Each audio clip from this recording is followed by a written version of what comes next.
And again, I was going to congratulate Chief of Staff for the letter he has written out, and I forgot. Then you raised it. I am so disappointed that you said you were a diplomat. And you want to tell me that when the transition teams met, they agreed that they should halt all recruitment. For instance, your government admitted that we're in the woods, etc. Are you saying that Moro sitting here wakes up to come to work only to have another gentleman, 2 or 3, standing by him, that they are also being recruited to do the same job when there's even no extra seat for them, etc.?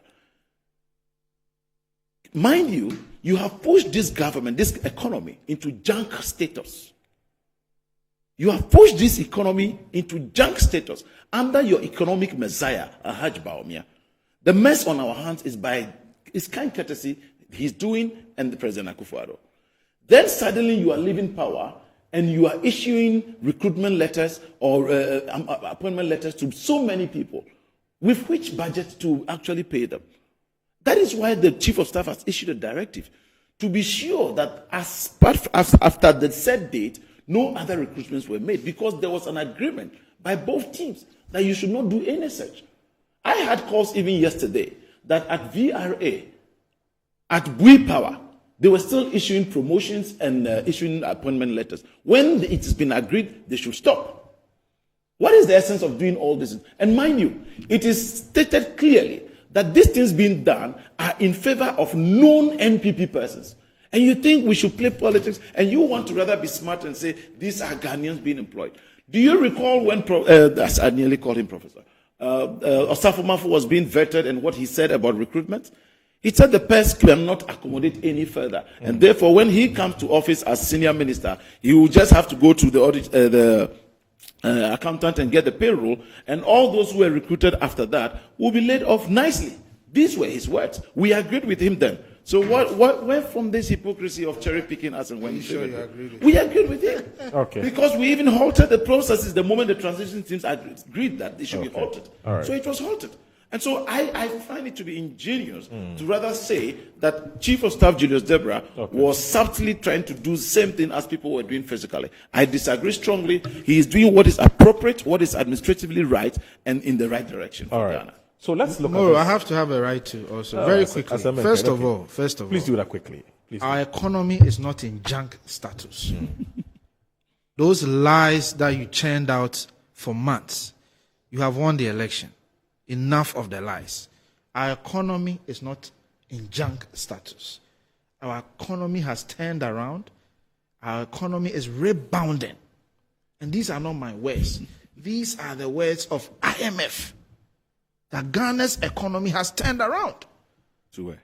So this whole attempt to label or categorize Ghana's economy as junk, so you can have a basis to do whatever. My brother, that status, please push it somewhere. Our economy is in great strides, is rebounding. Everything is on the positive trajectory. Come and build on what we have done. Number 2, where did we agree to halt employment? It was Kwachu Fosu who came out and said that. And Fatima rebutted and said, no, nothing of such was agreed to at the transition team. In any case, what law? Tell me a law that says that we cannot do employment. When you were employing Dom Level, did you or had you halted employment? 26 December, 1 week before he left office, you employed Dom Level, who has now become your favorite angel, now part of the oral team. But what was your position at the time? Our position was that he was a Ghanaian. And that still remains our position. No. And recall the court findings on him. Kofi, at oh, Moro, are you now going to be the one? You were strongly against it. Strongly against what? Because you had problems with the timing of his appointment. Moro, even the ruling made us know the president erred, right or wrong? Yeah, that's what I'm saying. The ruling made us know the president erred. Which ruling? President Akufo-Addo. Oh, you mean the Dom Level matter? In the Dom Level matter. Oh, no. That's even different. I mean, what ruling? No, he's talking about the Dom Level's removal from office. But that's different. That's different. I'm talking about even the timing of his appointment. Look, Moro, the argument you raised at the time. The argument who raised that? The argument the MPP raised at the time, which is the timing, the why employ this man when you have just a few days to go Moro, out of the power? bottom line is that, you see, I said that the excesses from the Akufo-Addo's government contributed to why Ghanaians felt that let's have a change. Okay? That's an established fact. So you don't come and repeat those excesses. To that extent, I agree with you. Yes. So let's know. To that extent, I agree. Lastly, you see, Elikem, let me help you guys. For the state to employ somebody, it doesn't happen overnight. Let's take, for example, BOG. BOG, to give someone an appointment letter, can go up to a year of rigorous process before someone is handed an employment letter. So if BOG gives someone an employment letter in October or December, it means that the process probably started in April. So did you know this when you came to power in 2017? What are you talking about? I don't Did you know what? Osafo Manfo said at the vetting, where he said clearly that they had also agreed at the transitions level that halt all this. So when we take over, we will look at it carefully and it will proceed. Put eyes on the matter does not mean you should bury it. No, just a moment. I will like, put eyes on the matter does not mean you should bury it. Just put eyes on it. When we take over, we'll look at the public purse. Can we accommodate all of them? Now, let's use the BOG example. Okay, so it has taken 1 year. You now are convinced that this person needs to be recruited. Why don't you put it in your handing over note and leave it with the person who is taking over? Or leave it for the next government so that decisions are made. It is just about... These are independent. First of all, last point that I want to make. In fact... Because I want us to look at it. In fact, one thing that the MPP accused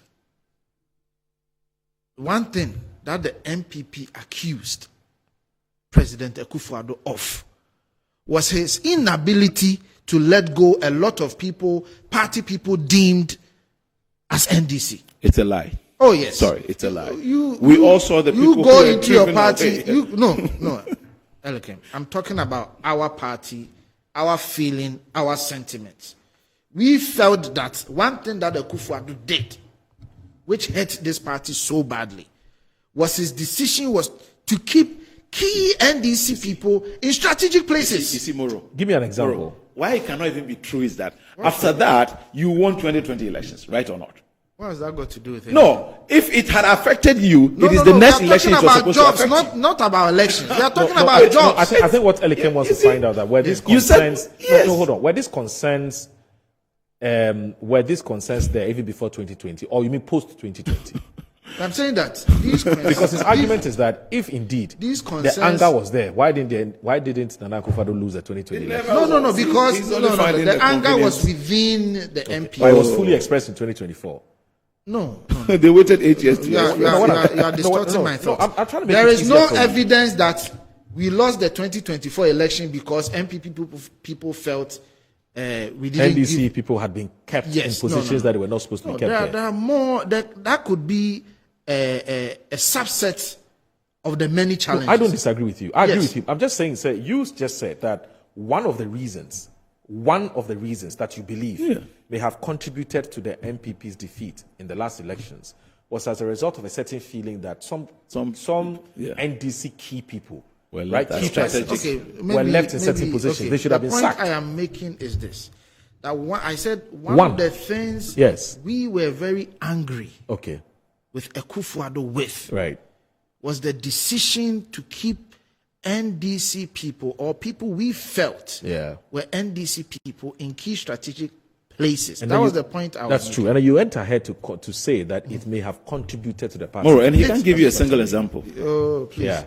And that's why I asked whether you could give us an example of such a person who had no business being there but was there, and so there were some MPP guys who were not happy that the guy was I'm there. saying I just even mentioned Domlevo that some people even felt that Domlevo was Mohammed's person that he appointed. Take even Wittal from Shraj.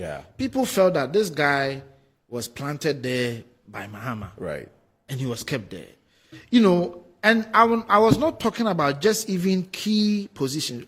For us, we felt that some of the positions in various state institutions, it could be a director, it could be other people, that we felt were planted there. Look, even people in certain national security positions, our people felt that, okay, this person is a known NDC person. We kept him in a strategic place. And now Mahama has even appointed him as the boss of a major security agency. For a long time, our people felt like this guy is not with us. And we said it. You see, okay. But Kofi, that guy kept his job. Just a quick one, Kofi. You see, for instance, on Ghana Web, 13th May 2017, Akufo-Addo sacks 13,000 public sector workers. Aside that, don't even forget a lot of the police recruits who were recruited and were given nearly 4 months training. You came and you sacked them all. Listen. Unless you don't remember all listen. of this. I am not telling you there's here. Please. But it needs to be nipped in the bud. The reason why the chief of staff is saying, we agreed on this. If there's any person who is genuinely to be, let me tell you what happened. Look, Moro, you and I may even agree here. Maybe you disagree. Some of these people you were recruiting, they paid for the jobs. People paid 30,000, 20,000, 50,000 for jobs. And therefore, if you don't recruit them quickly, they will come start shouting that I paid 20,000 to this person, I paid. So you have to find ways to quickly smuggle them in. They will still talk anyways when the time comes. That is what's happening. Maybe you didn't do that. But those are some can of the I things finish that my happened. point? Okay. My point is this. Ghanaians have been employed.